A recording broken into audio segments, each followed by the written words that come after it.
So I'm going to do a cold start. The truck's been sitting about 2 weeks. In 2 weeks, between -10 to -35 for 2 weeks.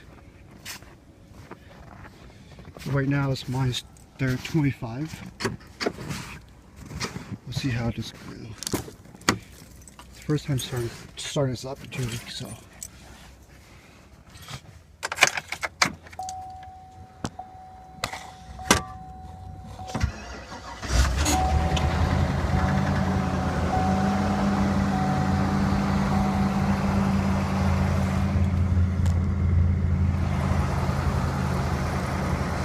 Sound really good at first, but it's started right up there. Okay, let's go.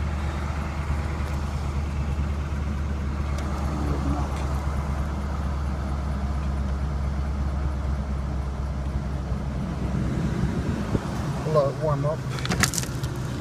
The window's frozen, of course.